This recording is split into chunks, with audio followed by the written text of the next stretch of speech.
Inside the Birds is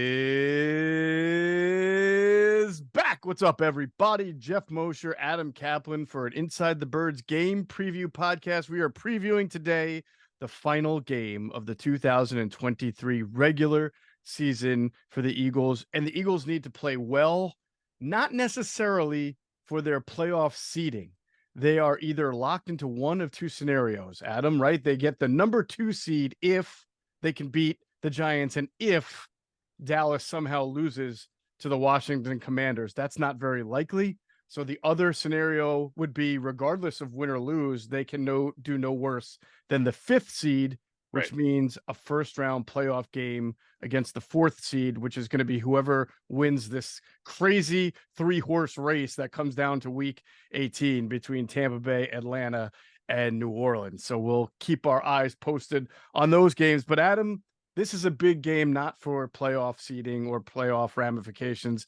This is a big game for the Eagles to show that they can get themselves back on track, if they can, and still be a force to reckon with in the playoffs, because they have shown themselves to be anything but over the last 4 weeks. Yeah, as you just said, if. See, that's the thing right now. We're past the stage of confidence in this team. It's now, can they get it back? They've been so bad lately. They've been on this downward spiral for several weeks. You know, they come back wins, which were nice against Buffalo and the Chiefs, and how the Cowboys blew that lead. I mean, you're gonna blew that game. They should have won it. Bottom line is they were living dangerously and they got caught. And now, like you said, this is a game that's there. Giants played better last week. They almost pulled off the comeback. And we'll get into the matchups later in the show. But and talk about trying to get your mojo back. This is it, man. And they're playing next week. There's no bye. They're playing next week, almost certain, not 100%, but very close to that. They'll be on the road against an NFC South team. So it's they lost that. They can't control anything anymore. They're in the playoffs, as Sirianni did say on Monday. First time he really acknowledged it. And we'll see what happens. But the Giants have nothing to lose here. They're going to play their starters, and we'll see what happens. Yeah, and the Giants are, we'll talk about it. They have Tyrod Taylor back at the wheel. He can put points on the board. They did give the Rams a pretty good game last week. I know that the score, I mean, it was a little bit closer. The Rams won by 1. I think that was I think an 8-point lead until the Giants scored it was 26-19, and then the Giants got a punt return for a touchdown to make it close. But the bottom line is the Giants don't just give up games like they were in the first 6 or 7 weeks of the season, getting blown out by an average of 20 points. Yeah. They play hard. They've gotten a little bit healthier in some areas, and they have some weapons that we'll talk about that could pose a threat to the Eagles if the Eagles have not figured things out. And to the point you're making about right? I just have this vision myself of the Eagles coaches and players. We know they've had meetings this week. We know A.J. Brown addressed the team. We'll talk about that more with Jason Avant on the pregame show. I just have this vision that the coaches got together and said, okay, all right, this is not just a stub of the toe. We've got to really hone in and do things differently and better. That's my vision, because I can't imagine they just treated this week like, we'll just clean up this and clean up that. I think when you lose 4 or 5, you realize you've got to do things a lot better. So I have this vision of them buckling down. Now, maybe, as we'll talk about, some injured players coming back, if they're able to, can also be the catalyst to a better play. But I just have this vision that the Eagles need to have an urgent sense about them and an understanding of what the mission is on Sunday. And that's A, to win, and B, to win impressively, to show you are back to being a force to reckon with. If they don't, we're just going to have to see. And I wouldn't worry about what the final score is. If they win by 8, so be it. But it's how they do it. It's not about the score. It's how they win the game, if they do. Because we're at the point now, it's how they do it. And that's where they're at here. And look, I get what Sirianni says. I've heard Frank Reich say this. I've heard other head coaches say it over the years. You double down on what you know, what you're good at. And look, Sirianni's got a fantastic overall record as a head coach.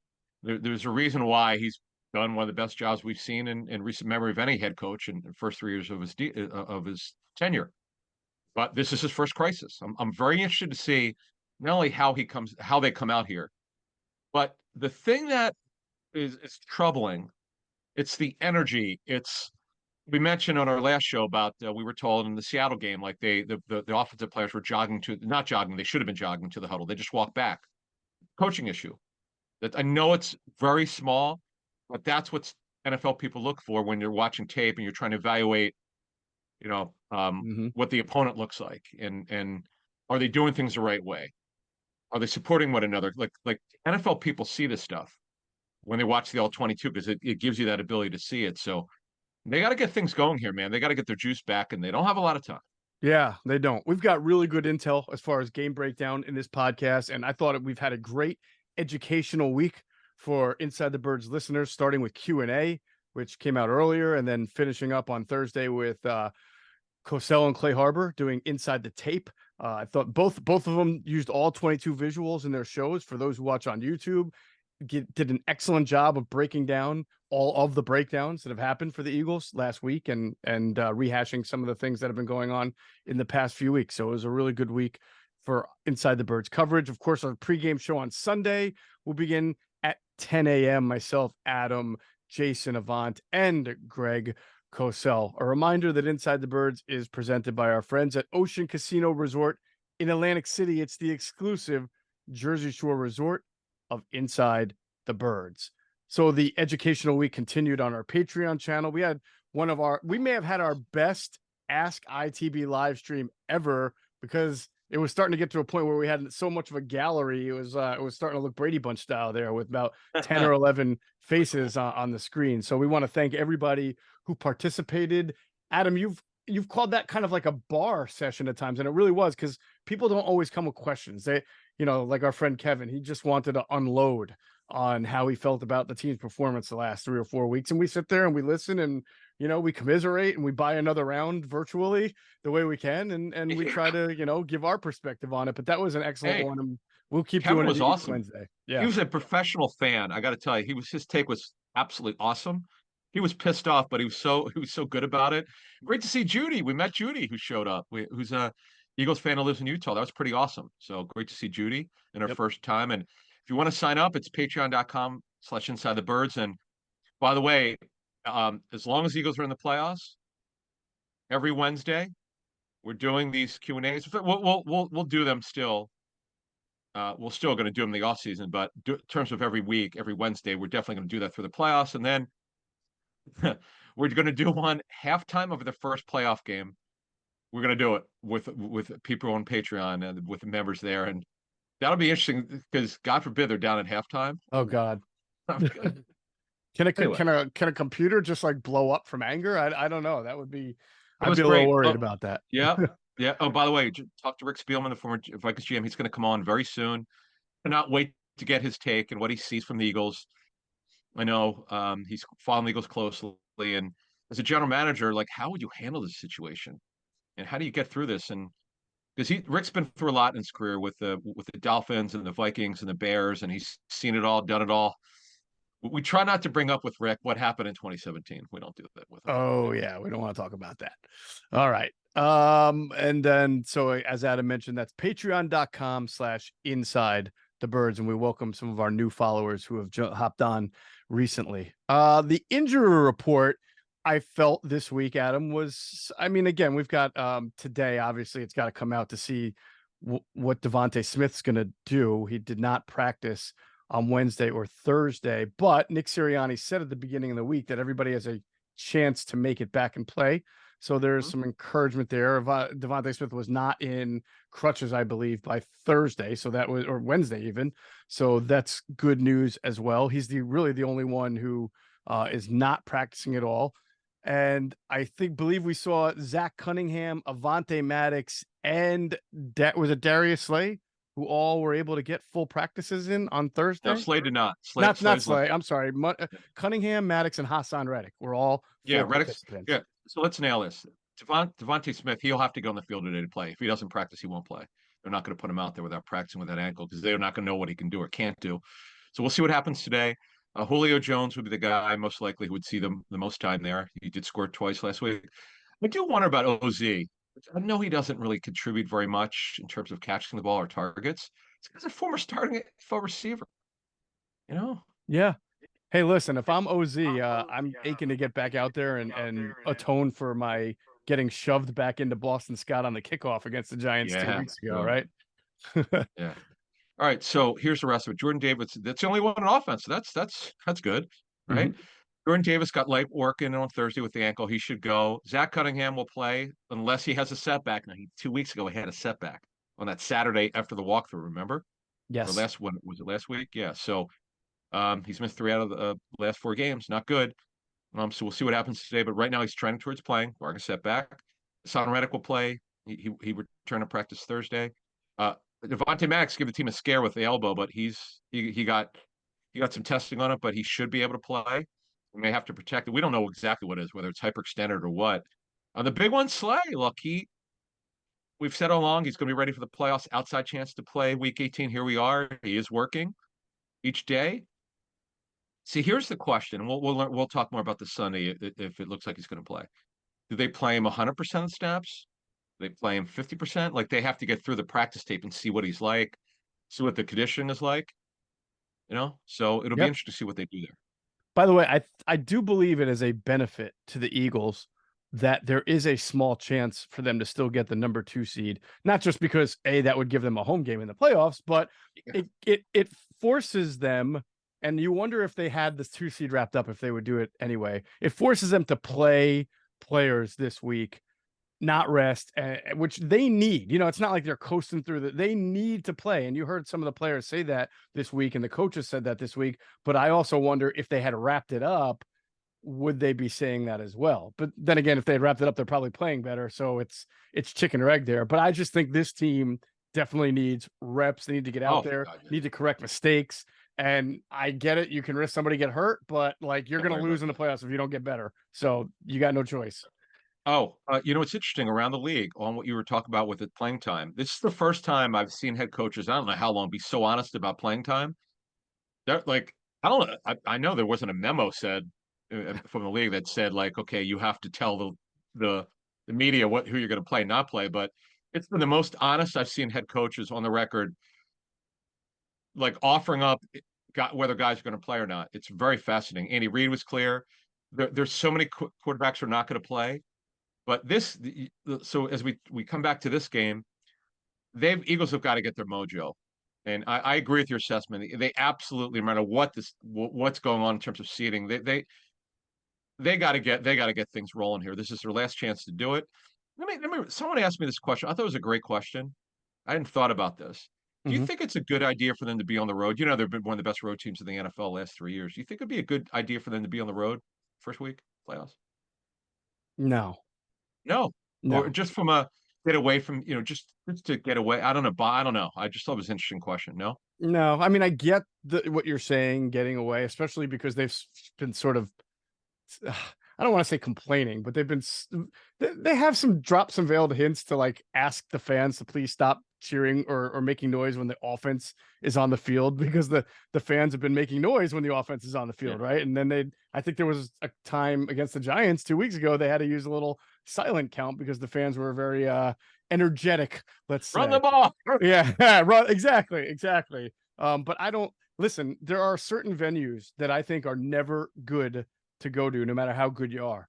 New Orleans is one of them. So if the Saints win, I don't care how bad the Saints are on paper, how ugly. You don't want to ever go to the Superdome. It is not an easy place to go and win. Tampa is Philadelphia southeast, so maybe yeah, because 50 to 70% of the fans there would be Eagles fans anyway.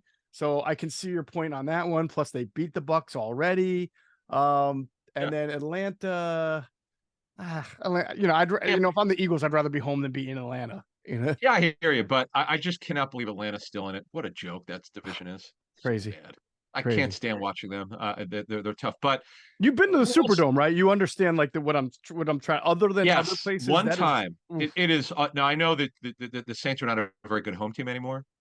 They're very mediocre. But I hear you. I just they've been in such a malaise. The Eagles. I don't know what. I'm just kind of surprised at that this has happened. Just the way that they're going down. It's one thing to lose games, just the way that they're losing. Mhm. Sometimes you need to bond and get away. I've talking to coaches over the years, but I hear you. Yeah, look, the Eagles are 5-3 away. They're 6-2 at home. We'll see. Look, I I can't imagine Tampa's going to lose to the Panthers. You never know. You never know. The Bucks. Speaking of the Saints, they were getting rocked. They wound up losing at home by 10, but they were. I mean, Baker Mayfield had less than 50 yards at the half. Yeah. They put up a bunch of yards in the second half, but yeah, the Saints are actually only the, when you look at the Saints and Derek Carr in their situation, they're locked into his contract next year. They cannot cut him. It's over 30 million fully guaranteed, and they're a team that continues to underachieve under that coaching staff. They are. They have. You're right. I'm just looking at their record at the they haven't won in the Superdome since 2007. So now we're talking. I mean, that's I don't know how many times they play there, but I hear you. yeah, they've lost their last 3 games at the Superdome. They won in Alshon, 2007. But of course, in 2007, I remember this. They won, but then they lost. Well, it was really the 2006 season. They lost both the regular season and the playoffs there. So they are 1-5 in their last 6 games at the Superdome. So it's a tough place. And I get it. Drew Brees was a big part of that, but that's a tough place. It's silent count and everything. Nah, I'd rather be I hear you. Hey, all right. So Giants injuries, Adam. I mean, we know a lot of their quote unquote their better players or best players are on injured reserve. That obviously includes Daniel Jones, the quarterback. So Tyrod Taylor is their starter. They've got 2 offensive linemen, both their right tackle and their right guard. Tyree Phillips and Evan Neal are also on injured reserve. So actually, yeah, it's Neal had this. He's been an absolute disaster. They're going to wind up missing on that pick. It's not like the league didn't know this. That there are a lot of people in the league that were not high on Evan Neal. Josh Azudu, who played guard or right tackle, he's been out since week 7. He's not coming back. Tyree Phillips suffered torn quadriceps. He was filling in for Neal. He's out. Matt Pert will start for him, who just came off IR. Never played this year for them. Aaron Robinson, for those of you who follow the draft, he's coming off ACL reconstruction. He was a guy that they're very high on out of Central Florida. It's a shame. He just wound up never playing. He got hurt for his ACL last year, and he never wound up playing, and they had high hopes for him. Jared Davis was going to be one of their starting inside linebackers, never played this season due to a knee injury. Mm-hmm. Right. And remember we talked 2 weeks ago, the 3 kickers going on IR? I mean, come on, man. What the hell? That's how you know you're having a lousy year. When you got 3 kickers on IR, and then you're signing Mason Crosby, out of the old folks' home. By the way, they would have won. He missed the 54-yarder. Yes, he did.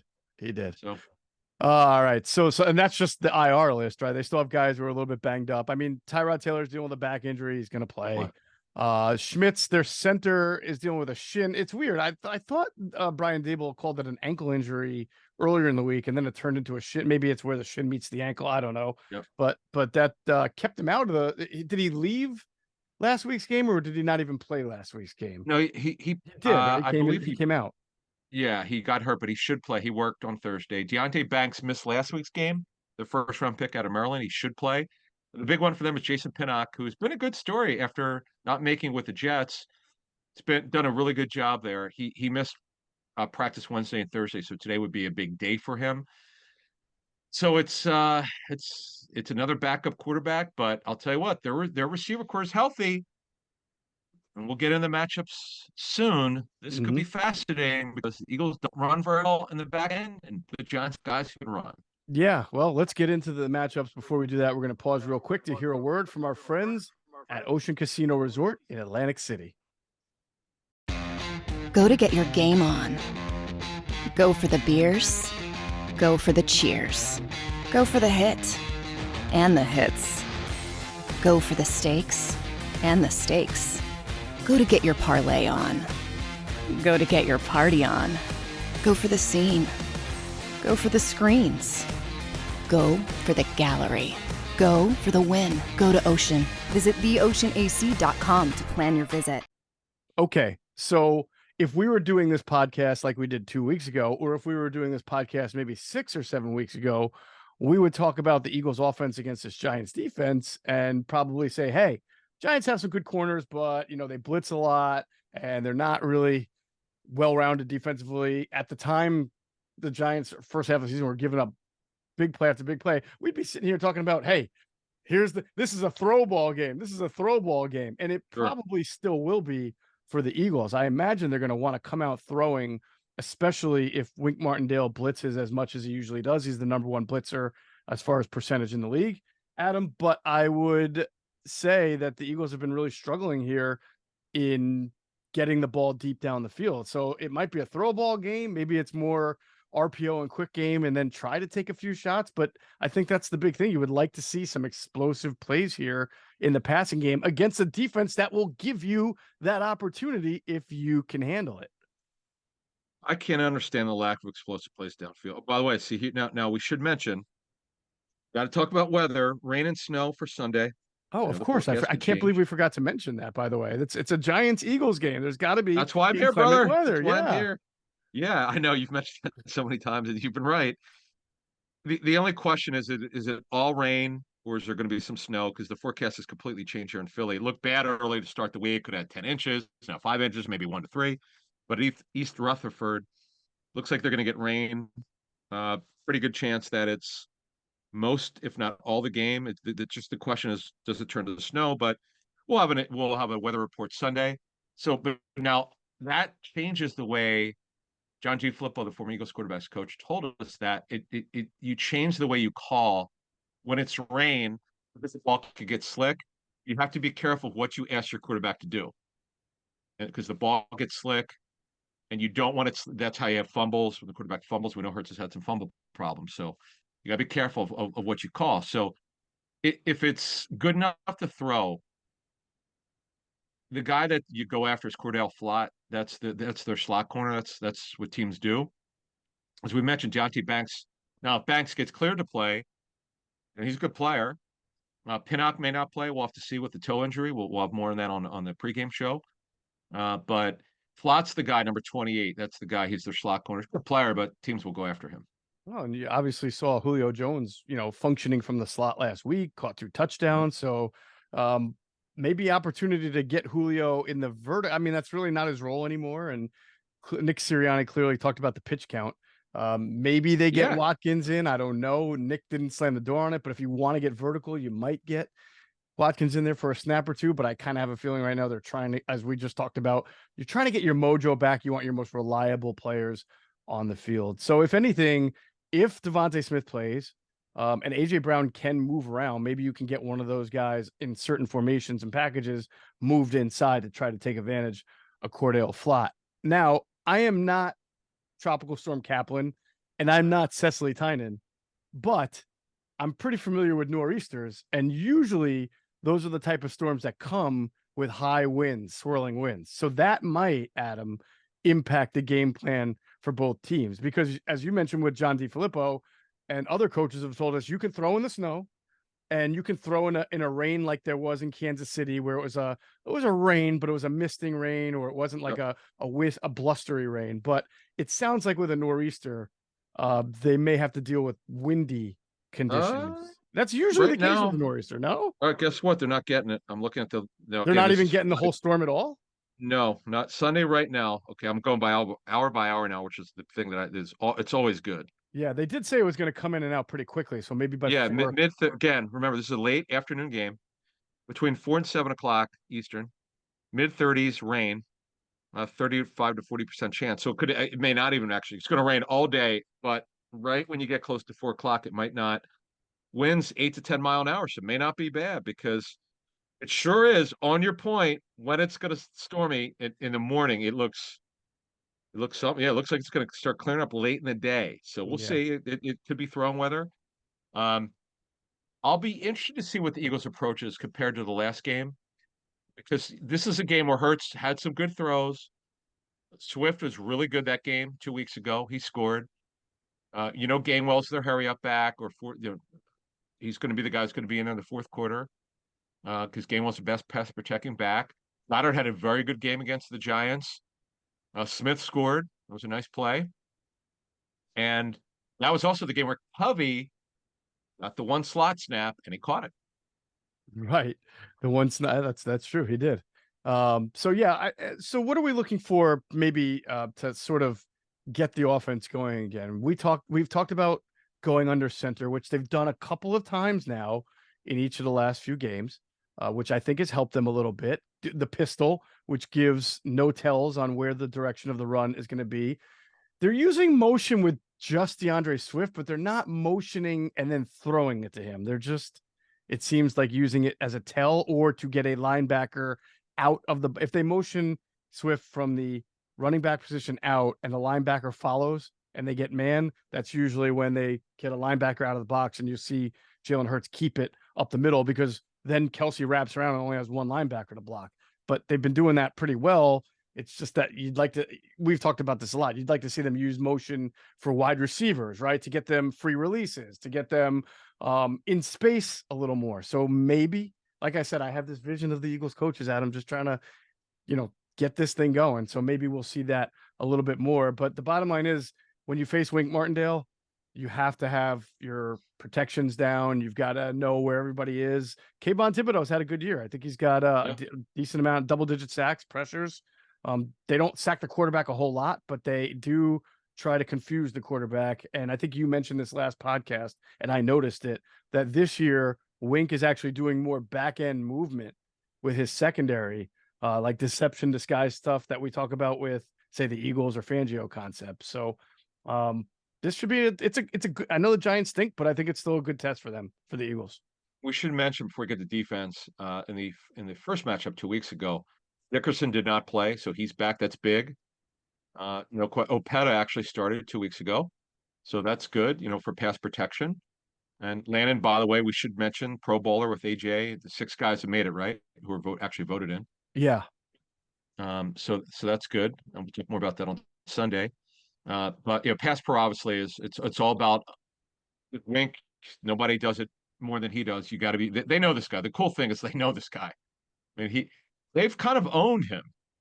They've had no problem moving the football. It's been surprising.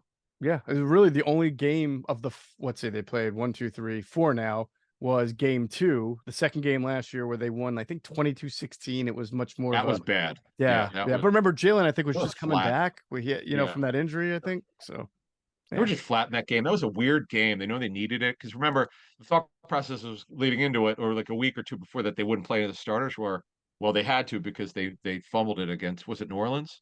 It was they lost back-to-back New Orleans, Dallas with Gardner Minshew. Right. So they had to play the starters. So yeah. I'll be interested to see what happens here, what their approach is, because again, Goddard did well, and if Smith can't play, Jones should be first up. But how much they rotate, and as you said, I was interested that I found it interesting that Sirianni did say, he's on a reduced snap count. Jones, they're gonna be smart with him for a 34-year-old player. I get that. I get it. Cool. Yeah, well, I would say a 34-year-old player who also has had a list of injuries pretty long over the last few years, especially. Yeah, the wear and tear there. He turns 35. Wow, he turns 35 in February. Holy smokes. Wow, that is crazy. Okay, so we'll see. Eagles offense, that would be the Eagles offense against the Giants defense. I'm just trying to think if there's anything that I'm missing with the Giants D. We talked about Thibodeau. I could see Goddard again. When you face a heavy blitzing team, I would like to see the Eagles, if they're not going to have hot routes, they're going to have good, well-defined options for Jalen Hurts to get rid of the ball quickly in the face of the blitz. In fact, they did do a nice job of that with that Devontae Smith 36-yard touchdown. That was a beautifully thrown pass by Jalen Hurts in that game. I think it was more like an in or a slant against the blitz. Oh, we'll ask Jason and Cosell on Sunday about the hot route stuff. I know that a lot of people want to know about that, and just your thoughts on schematically what the Eagles could do better. That's definitely something we'll be talking about on Sunday. All right, let's move on. We'll talk about the Eagles defense. Yes, we are contractually obligated, Adam, to talk about the Eagles defense. So we're going to do it. We've got good stuff. First, as Adam just mentioned, a nor'easter is coming this weekend. And you know what happens when you get really bad weather in nor'easters? Everybody does what? They run out to the stores, they get food, they start loading up on everything you want, milk, bread, eggs. Then you get there, you're too late. You got to wait in an hour-long line, but not if you've already got HelloFresh. We love HelloFresh because they deliver farm fresh food with pre-proportioned ingredients and seasonal recipes right to our doorstep. There's no wasting time at the grocery store because America's #1 meal kit helps make cooking easy, efficient, and affordable. With HelloFresh, the shopping is already done, and the perfect amount of ingredients arrive with step-by-step recipe cards. It does not get more efficient than that. Plus, HelloFresh saves you time and money. It's 25% less expensive than takeout, so you get a home-cooked meal without digging deep into your wallet. And don't forget about taste and selection. HelloFresh makes food for everybody. If you love chicken, if you love steak, if you love seafood, if you're a vegetarian, vegan, anything.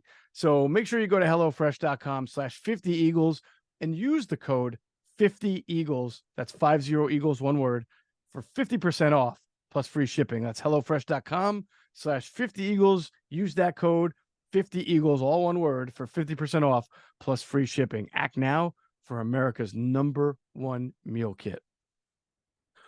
All right. Well, the Eagles, I thought, had a pretty easy responsibility 2 weeks ago when I almost said Danny DeVito, when Tommy DeVito was the quarterback, because whatever he had done in the to win some games and beat the Packers, that was not the Tommy. He was holding on to the ball. He would not throw. They had to bench him. I mean, he would not throw the ball. And then obviously Tyrod Taylor came in, and Tyrod's been a good backup quarterback in this league, and sometimes a decent starter in this. I think he made a Pro Bowl one year with Buffalo. Might have been. Yeah. His biggest knock from talking to people who have coached him, they love the guy, but he's risk averse. I know he hit the shot play against the Eagles, going off the bench, but generally this has been the problem with him. When the guys are wide open downfield, takes the check down, and it drive coaches crazy. But now he's matured. He did take that shot play. You like that. Last week they had a big one to Slayton. Slayton's done some good things against the Eagles. Did 2 weeks ago. So if Tyrod's willing to pull the trigger, it's going to be there. Eagles don't run well on the back end. Everybody knows that. They have tremendous speed now with Slayton, who we know can run. Jalen Hyatt is super explosive. And Wan'Dale Robinson, he doesn't have the clicks that Hyatt and Slayton have, or the deepness of their routes, but he's a run after the catch guy. And you've got Isaiah Hodgins, who's not really much involved anymore because the other guys are playing. Sterling Shepard's just there, more of a leadership guy. And Paris Campbell, by the way, he's been healthy and active. He's not in the rotation anymore. Exactly. It's a crazy. When they acquired him, I thought, ooh, that might be a sneaky good move for them. Yeah. Guy with some speed if he stayed healthy, but has not worked out. All right. So people might be asking, well, before I get into what people are asking, you do make an interesting point. Slayton caught not only did he catch the 68-yard touchdown against the Eagles 2 weeks ago because Blankenship, blew that coverage, but he caught, I think, an 80-yard pass against the Rams for a touchdown last week. I did not see how that developed, so I don't know if that's just full air yards or if you took a screen. But either way, Wan'Dale Robinson has been more involved with the offense, and I think he probably has appreciated having Tyrod Taylor throwing the ball to him more, and as you mentioned, Jalen Hyatt. So that gives the Giants some firepower if they can block it up. Now, people might ask, why are we even talking about that when the Eagles' #1 issue right now is they can't stop anybody from running on them, and the Arizona Cardinals just ran for 220. I would say to that, or passing on him though. Well, yeah, I mean they were. Kyler Murray completed 80% of his passes too. But he's never played so well, right? I would say I don't expect I don't think the Giants watch the tape and say we're going to run the ball 40 times with Saquon with our back. They're not built the way the Cardinals are built. I mean, the Cardinals, God bless them, they threw the ball well. But, their wide receivers were people most of our fans never heard of, right? Michael Wilson and Higgins, the tight end. And, Marquise Brown was out. So Greg Dortch is a guy who just catches, 5-yard passes all day long. Yeah, the Giants actually have some field stretchers, and it's not been their DNA yet to run power and gap the way the Cardinals did. Now, that doesn't mean they won't try, but I'd sort of be surprised if they did this, whole refurbished run scheme just to do what Arizona did. I agree. Now, right, but it's about how being effective and efficient when you do run the ball, and they'll run it with Barkley. I mean, they're paying him to run, but they got behind early. It was the Rams. Then Rams were up by 10 in the third quarter, and it was like, all right, they got to throw the ball. They don't, now if they have their druthers, they don't want Taylor throwing the ball 41 times. That's not a recipe for success. But he brought them back. They should have won. mean, they got a very makeable field goal, but Mason Crosby, it wasn't close, but it was wide left. But the bottom line is they've got a lot of ability here.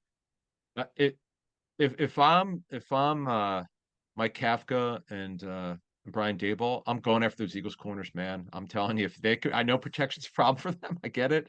They're one of the least talented offensive lines, but if they could find some protection, Slayton, Robinson inside.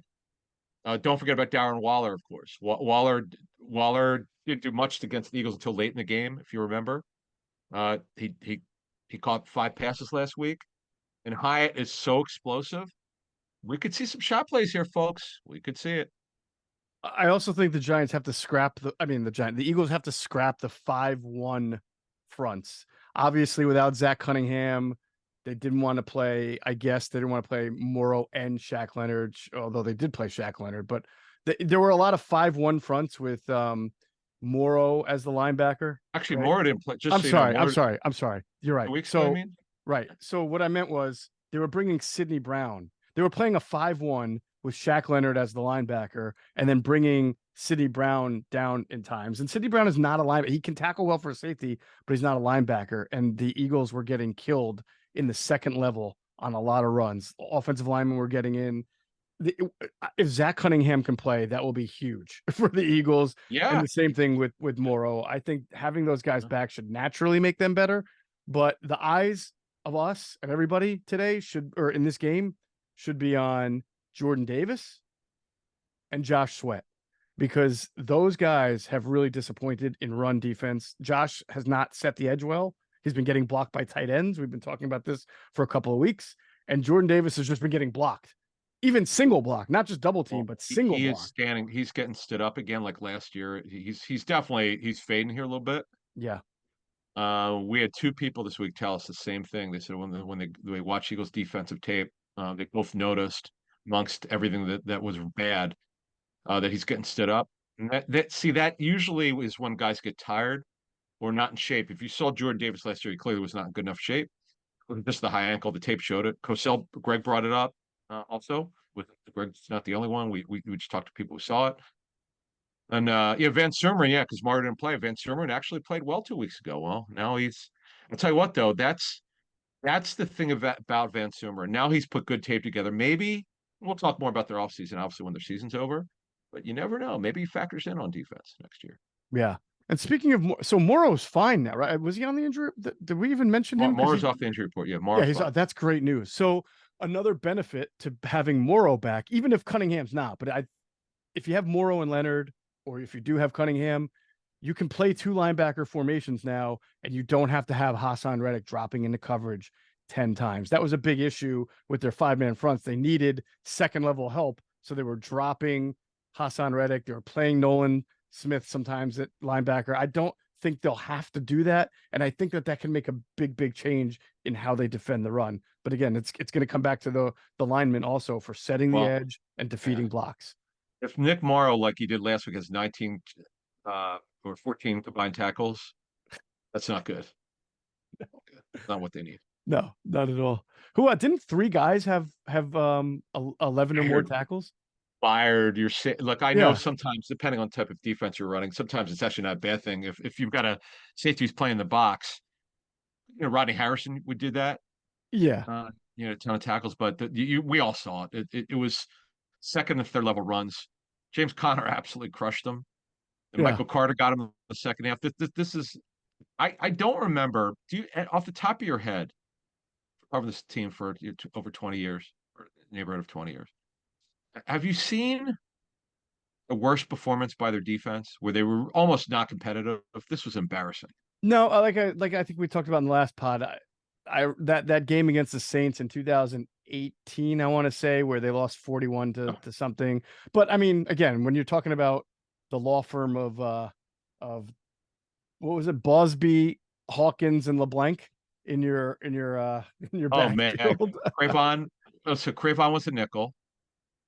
Devontae Bosby, who bounced around for other teams. Josh Hawkins. Oh man, what a call! Wow, Josh Hawkins. Yeah, and plus, remember what they were at linebacker at that time. It's like it's Duke Riley, it's Camus. I think it's Alex Singleton, maybe. No, I don't even think Singleton was You know playing what? for them at. Yeah, it was. Duke Riley, because of injury, is now starting at inside linebacker for the Dolphins. Wow, really? Yeah, I saw it when I was looking at the game book. I was looking something up. I'm like, what? Duke Riley? And I looked, yeah, he's been starting for a bit. Holy cow. Yeah, That's crazy. amazing. I didn't even realize he was still in. I mean, I knew he was with Miami. I kind of forgot that he was still in the league there. Whew. Okay. It was that game was 2018, right? The 48-7 game. Yeah, 48-7. I'm looking now. The Eagles were playing Corey Graham, Jordan Hicks. That was his last year. Nigel Bradham. Remember, he was really regressing at that point in his career. Rasul Douglas played Chandon Sullivan, Devontae Bosby, Not a bad Travion five. Hester, Trevor McGill, T. McGill. Who was it? What was McGill's first Trayvon name? Hester. Yeah, it was Trayvon Hester. Yeah, Trayvon Hester, something McGill. You remember the McGill guy, the Oh, defensive T.Y. tackle? McGill, who's been on like 80 teams. Yeah. Right. I mean, look at the names I'm giving you. Sidney Jones, Crivon LeBlanc. I mean, no kidding that they didn't Who, they gave up 40 some odd 48 here's a points. question. Who was D. Hoss, safety, 36? I don't remember Who? the D end. Someone who was inactive. That day, Jalen Mills was inactive, and he obviously Uh-huh. was hurt. D. Hall? Who was 36? Who am I missing? Oh, he was a safety, wasn't he? I just can't remember who the heck that D was. Hall, not D'Angelo Hall. It was Yeah. I don't remember it either. Someone's probably gonna be like, sending us messages about it. No, it was DeAndre Hall from the okay. They got from a trade from the Yes. Bears. Okay, there you Bears, go. DeAndre Hall. That's right. Good stuff. Good stuff. Okay. Yeah. So that is to the comparison that I can think of. Just when there's nothing that the Eagles could do right defensively that day. The Saints were a machine, but I mean, Adam, those were the Saints, right? They had Drew Brees. That Cardinals team had no right scoring that many points and running the That's ball. my point, though, man. The final 4 drives for them were touchdowns. You can't. One of the NFL's worst offense can't go into your building and embarrass you like that. No. So before we get out of here, I want to go back to what you said. You set up the show here today. Mm-hmm. This is their last chance, and I get this. This game is on the road here against a team that they own. They gotta come out here with fire and brimstone and want to kick the Giants' ass. Certainly. If the Giants look, the Giants, Tyrod's much better than what putting out there Tommy DeVito. Tyrod is capable, and with that speed that they have and Waller, the Eagles could be in trouble here. We're at the point now you can't trust this defense. They're so inept. The Giants could put up 30 against them. They probably won't based on the way their season has gone, but they're capable. When you have a defense that's this embarrassingly bad right now, anything's possible. Well, just to show you, to your point, how far the Eagles have fallen, we're going to get into a second and what the spread is now compared to what it was when these two teams met 2 weeks ago. All right. First, we want to remind everybody before we get into our predictions, the way the Eagles have been playing has been horrible. Losing sucks. We all know that. But what's also really frustrating is trying to find good tickets online. That's why you need Game Time, the fast, easy way to buy tickets for sporting events, concerts, theater shows near you. Game Time takes the guesswork out of buying tickets. In fact, right now on Game Time, on the app, you are 2 taps away from tickets to any of the local sports teams, any shows, concerts that are coming up that you want to see. And the best part is that Game Time will offer event cancellation protection and job loss protection. Game Time's the only ticketing app that gives you complete peace of mind with your purchase. They're all in prices, show you the total up front, and you get to see the view from where you're sitting. You know exactly what to expect when you get to that checkout. Game Time's obsessed with helping you save money. They have zone deals that let you pick the section while Game Time picks the seats, so you get the best savings. And then there's the Game Time guarantee. If you find tickets in the same section and row for less money, Game Time credits you 110% of the difference. So download the Game Time app, create an account, and use the code BIRDS for $20 off your first purchase. Terms apply. Again, just create an account, use the redeem code BIRDS, BIRDS, for $20 off your first purchase. Download Game Time today. Last minute tickets, lowest price guaranteed. Okay, let's get our predictions here, Adam. 2 weeks ago, these teams met. The Eagles were 13.5-point favorites. Have you seen the line according to our No, friends I at haven't even looked. MyBookie? Why don't you take a I guess? think the Eagles are so bad right now. The Eagles have been so bad against the spread for a while. 4? Eagles favored by 4? Yeah, I could be again. I haven't seen. I have no idea. No, it's not a bad guess. According to our friends at mybookie.ag, the Eagles are 5-point favorites Oh, at MetLife okay. Stadium. So that's pretty good. What do you think the over/under, the total is? 39. I would have normally, because you're Mr. Under, right? I would have thought that too, but it's actually 42. So you're not that far off, but they're not willing to get under that 40 line yet. That's for the Well, real, that's like Jets versus I'm trying to like Titans territory there when you get you into know the what's 30s. funny? Yeah, Jets, right. But the the Jets Brown over under was only 34 and it went over in the middle of the second quarter. Man, So people are sleeping on the just Browns. never know. Vegas was sleeping on the Browns. Joe Flacco. Oh, who know Flacco? I mean, it's unbelievable what Flacco said. What a great story. But I got a 27-17 Birds. I probably should. I may have to change. I'm going to go with 27-17. I got a feeling their offense will do well. Their offense has looked decent. The last couple of weeks looks all right. But man, this defense, do they just function better? Yeah, I think they're going to be okay. Yeah, I'm sort of very much with you. I had actually 27-16. So There you go. I don't see the Giants scoring a whole lot of touchdowns. I think they can move the ball. They could. I'm just not expecting the Eagles to get run on like that. If they do, then we're gonna have a hell of a post game show and a playoff preview next week because if they lose,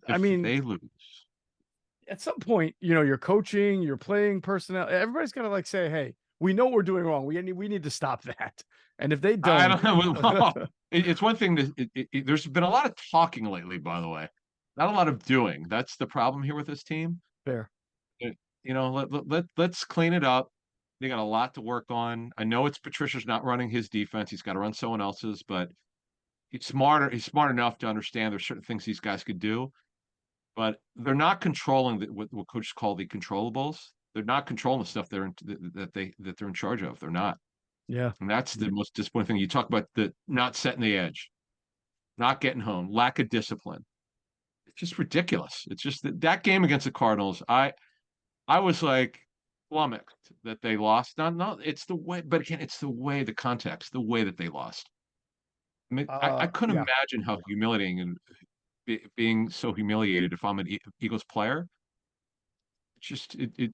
But as you said earlier, and we're going to get out in a second, this gives them one more chance just to feel good about themselves. Because they got to get their confidence back. That's another thing. Where's the confidence? You're right about that. And I'll tell you this as we leave: if they lose this game or win but give up 200 rushing yards again, I am going to pick them to lose by 500 next week. Whoever they play, it won't even matter who they play in the playoffs. Yeah, we'll you talk can't about do that next week. Yeah. All right. That's it. We'll see you guys on Sunday, 10 a.m. pregame show. That's going to do it for this edition of Inside the Birds Inside the Bird. No, just Inside the Birds, the leading podcast in Eagles Intel. As always, we thank you for flying with us inside the Birds. Be sure to check out our friends at PHLSportsNation.com. They're enhancing the fans' experience with their coverage of all Philadelphia sports teams. For the fan, by the fan is their motto. So make sure you check them out at PHLSportsNation.com and on Twitter at PHLSportsNation.